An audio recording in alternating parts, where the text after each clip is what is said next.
حضرت ابراہیم علیہ السلام کی عمر مبارک 86 برس ہو چکی تھی، تاہم اولاد کی نعمت سے محروم تھے۔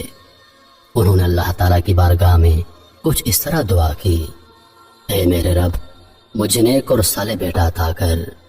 یہ دعا اللہ کی بارگاہ میں قبول ہوئی اور آپ کی دوسری بیوی حضرت ہاجرہ رضی اللہ تعالی عنہا کے بطن سے آپ کو حضرت اسماعیل علیہ السلام کی پیدائش کی خوشخبری سنا دی گئی۔ عبرانی زبان میں اسماعیل کا تلفظ شمائل ہے۔ شما کے معنی ہے سن، اور ایل اللہ کے مترادف ہے۔ چونکہ اولاد کے لیے آپ علیہ السلام کی دعا سن لی گئی تھی، اس لیے آپ کا نام اسماعیل رکھا گیا۔ حضرت سارہ رضی اللہ تعالی عنہا حضرت ابراہیم علیہ السلام کی پہلی بیوی تھی، اس لیے حضرت ہاجرہ رضی اللہ تعالی عنہا کے بطن سے حضرت اسماعیل علیہ السلام کی پیدائش کی خبر ان پر شاک گزری۔ اس لیے انہوں نے حضرت ابراہیم علیہ السلام سے اصرار کیا کہ حضرت ہاجرہ رضی اللہ تعالی عنہا اور ان کے بیٹے کو یہاں سے دور کر دو، یہ لوگ میری نگاہ کے سامنے نہ رہیں۔ حضرت ابراہیم علیہ السلام کو یہ بات بہت ناگوار گزری، مگر بارگاہ الہی سے جب حکم ہوا کہ حضرت ہاجرہ اور اسماعیل کو عرب کے ریگستان میں چھوڑ دیا جائے، حضرت ابراہیم علیہ السلام حضرت ہاجرہ رضی اللہ تعالی عنہا اور حضرت اسماعیل علیہ السلام کو اسی جگہ لے آئے جہاں آج کعبہ ہے۔ اس زمانے میں یہ جگہ بالکل غیر آباد تھی۔ ایک تھیلی کھجور اور ایک مشکیزہ پانی کے ہمراہ آپ نے انہیں وہاں چھوڑ کر جب جانے لگے تو بی بی ہاجرہ رضی اللہ تعالی عنہا نے انہیں روک کر پوچھا: ہمیں اس بیابان میں چھوڑ کر آپ کہاں چل دیے؟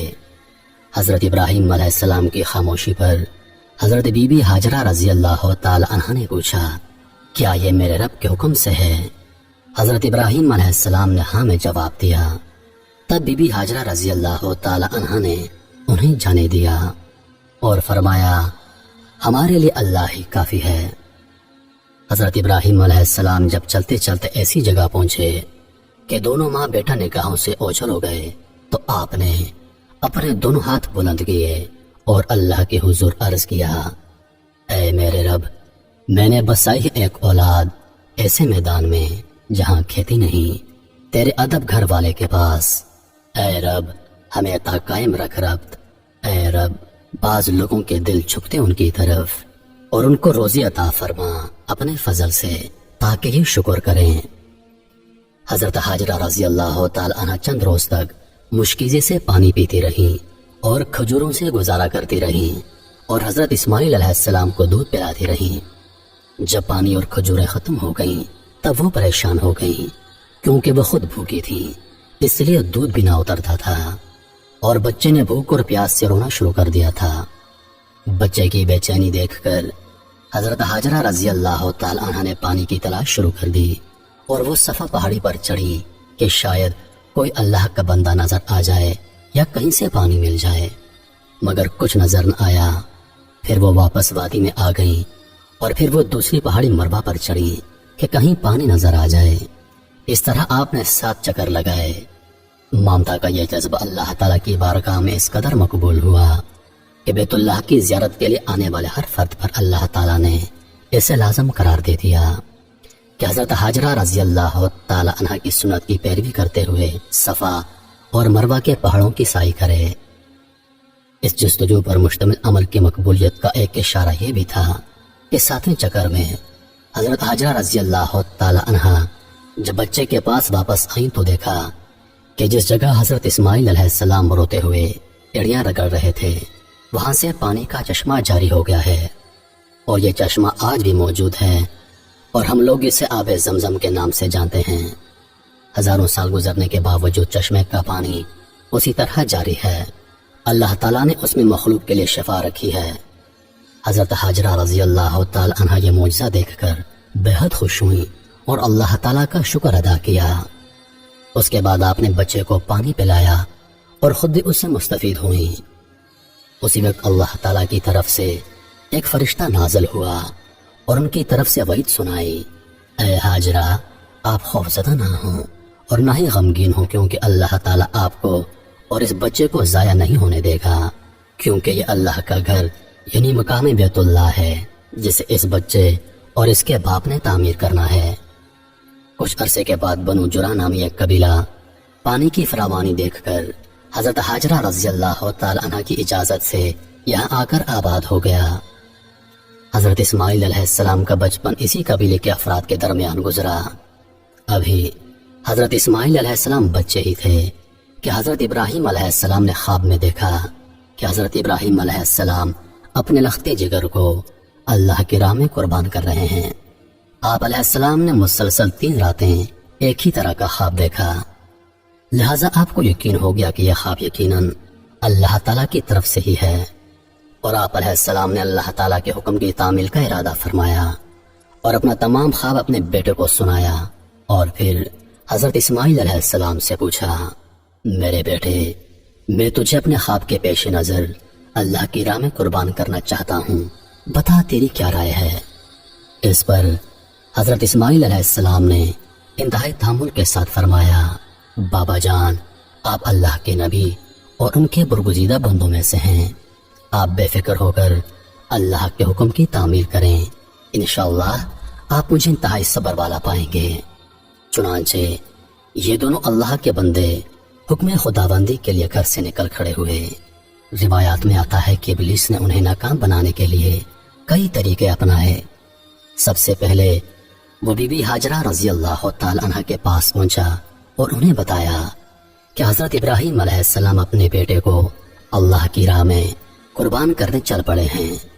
اس پر بی بی ہاجرہ رضی اللہ تعالی عنہ نے فرمایا، اسماعیل ہماری اکلوتی اولاد ہے، ابراہیم ایسا نہیں کر سکتے۔ پھر ابلیس نے کہا، وہ اللہ کے حکم کے مطابق کر رہے ہیں۔ اس پر بی بی ہاجرہ نے فرمایا، اگر یہ میرے خالق کی رضا ہے تو میں اس پر راضی ہوں۔ جب یہاں ابلیس کے سارے وار ناکام ہو گئے تو اس نے حضرت ابراہیم علیہ السلام کو اکسانے کا ارادہ کیا اور ان کے دل میں باپ کی شفقت کو ابھارنے لگا اور کہا، اے ابراہیم، اسماعیل آپ کی اکلوتی اولاد ہے، آپ عمر رسیدہ ہیں اور انہی سے آپ کی نسل ہے، یہ آپ کیا کرنے جا رہے ہیں؟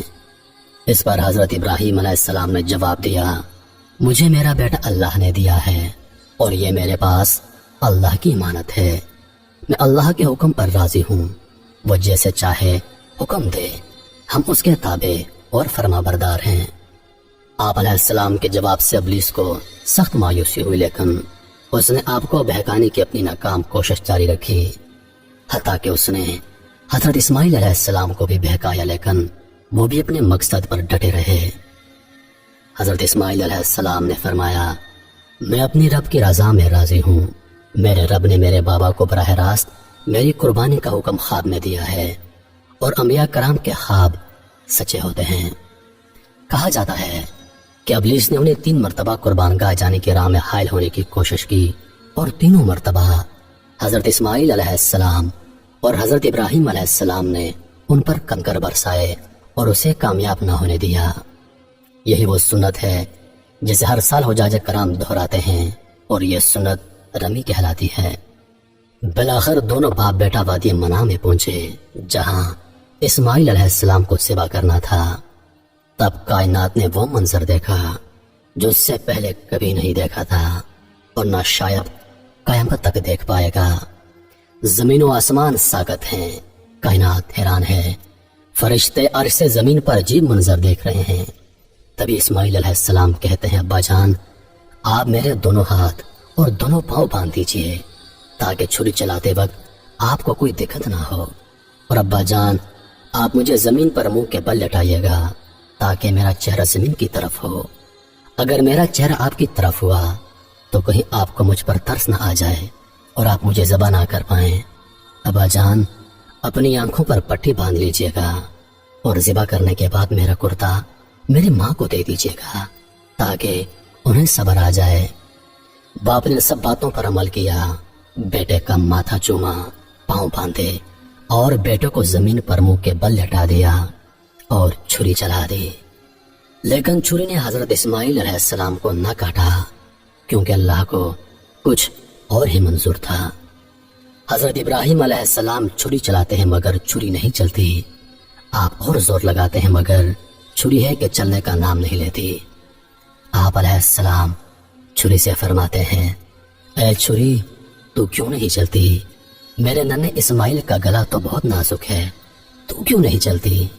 عرش پر فرشتے خاموش، زمین پر ایک انسان کے اللہ سے محبت کا عجیب منظر دیکھ رہے ہیں۔ تب اللہ پاک عرش سے حضرت جبریل علیہ السلام سے فرماتے ہیں، اے جبریل جاؤ اور جنت سے مینڈا لے جاؤ، میرا خلیل پیچھے نہیں ہٹے گا، جاؤ اور اس کی قربانی کرو۔ تب حضرت جبریل علیہ السلام جنت سے مینڈا لے جاتے ہیں اور حضرت اسماعیل علیہ السلام کو چھری کے نیچے سے ہٹایا اور مینڈا رکھ دیا۔ اب چھری کو چلنے کی اجازت ملی اور چھری چل گئی۔ تب حضرت ابراہیم علیہ السلام کے ہاتھوں پر گرم خون لگا اور بے ساختہ آپ کی زبان سے نکلا، اللہ اکبر، یا اللہ تیرا شکر ہے۔ مگر جب آنکھوں سے پٹی اتاری تو حضرت اسماعیل علیہ السلام صحیح سلامت ایک طرف بیٹھے ہیں۔ حضرت ابراہیم علیہ السلام کی تابعداری اور حضرت اسماعیل علیہ السلام کی فرمانبرداری بارگاہ الہی میں قبول ہوئی اور اللہ نے حضرت اسماعیل علیہ السلام کو ذبح ہونے سے بچا لیا، اور ان کی جگہ جس جانور کی قربانی دی گئی اس سے متعلق روایات میں آتا ہے کہ وہ جنت سے لایا گیا ایک مینڈا تھا۔ یہی وہ قربانی ہے جس کو تا قیامت امت مسلمہ کے لیے عملی نمونہ بنا دیا گیا ہے۔ اس واقعے کا ذکر اللہ پاک نے قرآن مجید میں اس طرح بیان فرمایا ہے، اور ہم نے اس کو پکارا یوں، اے ابراہیم تو نے سچ کر دکھایا خواب، ہم یوں دیتے ہیں بدلہ نیکی کرنے والوں کو، بے شک یہی سرئی جانچنا، اور اس کا بدلہ دیا ہم نے ایک جانور ذبح کو۔ تو یہ تھا وہ عظیم قربانی کا واقعہ جس کو تمام مسلمان عید الاضحیٰ کو مناتے ہیں۔